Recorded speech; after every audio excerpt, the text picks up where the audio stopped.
पीलीभीत की बीसलपुर विधानसभा से जुड़ी इस वक्त की बड़ी और अहम खबर।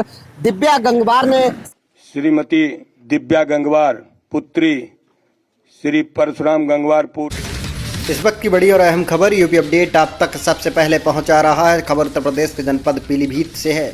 समाज सेविका दिव्या गंगवार ने थामा सपा का दामन। पूर्व में 130 विधानसभा से दिव्या गंगवार चुनाव मैदान में उतर चुकी हैं। बसपा से 2017 में बीसलपुर विधानसभा से दिव्या ने लड़ा था चुनाव। परिस्थितियां बदली, दिव्या पति प्रदीप पटेल के साथ सपा में शामिल। पूर्व सांसद परशुराम गंगवार की पुत्री हैं दिव्या गंगवार। 2017 के चुनाव में दिव्या को मिले थे 45,338 वोट। गंगवार समाज में अच्छी पकड़ रखती हैं दिव्या। पीलीभीत बीसलपुर विधानसभा में एक बार फिर चुनावी हलचल तेज। दिव्या के सपा में शामिल होने के बाद सियासत तेज हो चुकी है। पीलीभीत में चुनावी हलचल बढ़ चुकी है। बड़ी खबर यूपी अपडेट आप तक पहुंचा रहा है। सबसे पहले सपा के राष्ट्रीय अध्यक्ष अखिलेश यादव से मिलकर दिव्या ने सपा में जाने का लिया निर्णय। दिव्या के खास रिश्तेदार रवि प्रकाश वर्मा समाजवादी पार्टी में है राष्ट्रीय महासचिव। इस वक्त की बड़ी और अहम खबर यूपी अपडेट आप तक सबसे पहले पहुंचा रहा है। देखिए पूरी रिपोर्ट हमारे संवाददाता आशुतोष मिश्रा के साथ।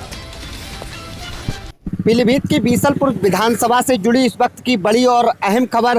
दिव्या गंगवार ने समाजवादी पार्टी का दामन थाम लिया है। समाजवादी पार्टी के राष्ट्रीय अध्यक्ष से मिलकर दिव्या गंगवार और उनके पति चौधरी प्रदीप सिंह पटेल ने समाजवादी पार्टी का दामन थाम लिया। इसके साथ ही बीसलपुर की सियासत में एक नया मोड़ आ गया है। आपको बता दें कि दिव्या गंगवार ने विगत वर्ष 2017 के विधानसभा चुनाव में बसपा से चुनाव लड़ा था और 45,338 मत प्राप्त किए थे। इसके साथ ही अब उन्होंने समाजवादी पार्टी का दामन थाम लिया। सूत्रों की माने तो जो रवि प्रकाश वर्मा है समाजवादी पार्टी के राष्ट्रीय महासचिव, वो दिव्या गंगवार के काफी करीबी बताए जाते हैं। सूत्रों की माने तो उन्होंने अखिलेश यादव से मुलाकात की और समाजवादी पार्टी का आखिरकार दामन थाम लिया। कहीं ना कहीं तक बीसलपुर विधानसभा से दिव्या गंगवार मजबूत और प्रबल दावेदार मानी जाएंगी समाजवादी पार्टी के टिकट के लिए। 2017 के चुनाव में दिव्या गंगवार ने बहुजन समाजवादी पार्टी से चुनाव लड़ा था। प्रथम बार उन्होंने बीसलपुर की विधानसभा चुनाव मैदान में उतरी थी और प्रथम बार में ही 45,338 मत प्राप्त किए थे। दिव्या गंगवार के पिता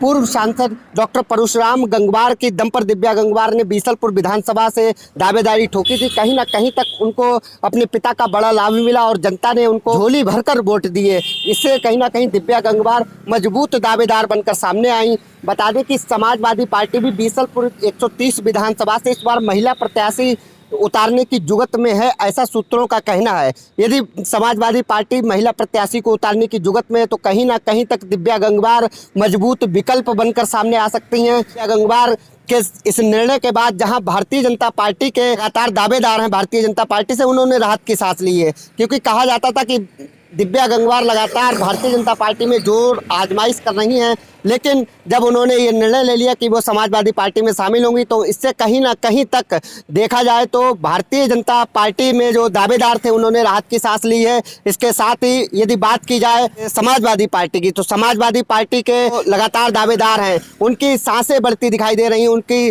धड़कनें बढ़ती दिखाई दे रही हैं, क्योंकि दिव्या गंगवार मजबूत प्रत्याशी हैं। ऐसे में समाजवादी पार्टी की यदि बात की जाए तो लगातार गंगवार प्रत्याशियों के उनकी संख्या बहुत लंबी है। जैसे बात करें गायत्री गंगवार, दीप्ति गंगवार, मुनेंद्र गंगवार, राम प्रताप गंगवार, विशाल गंगवार, डॉक्टर सुरेंद्र गंगवार, तेजपाल गंगवार और नीरज गंगवार के बाद अब दिव्या गंगवार का नाम भी समाजवादी पार्टी से जुड़ गया है। गंगवार समाजवादी पार्टी की पहली पसंद भी हो सकती है क्योंकि विगत चुनाव में उनको अच्छे खासे वोट प्राप्त हुए हैं। इसके साथ ही बीसलपुर विधानसभा में उनका अच्छा दबदबा है। अब देखना ये होगा कि समाजवादी पार्टी आगामी चुनाव में किसको अपना प्रत्याशी बनाती है और किस पर भरोसा जताती है, और इस विधानसभा के जो वोटर हैं वो किसके भाग्य को तय करेंगे, ये देखने वाला विषय होगा। तब तक के लिए देखते रहिए इसी तरह यूपी अपडेट और सबसे पहले खबरें पाने के लिए हमारे चैनल को सब्सक्राइब अवश्य करें।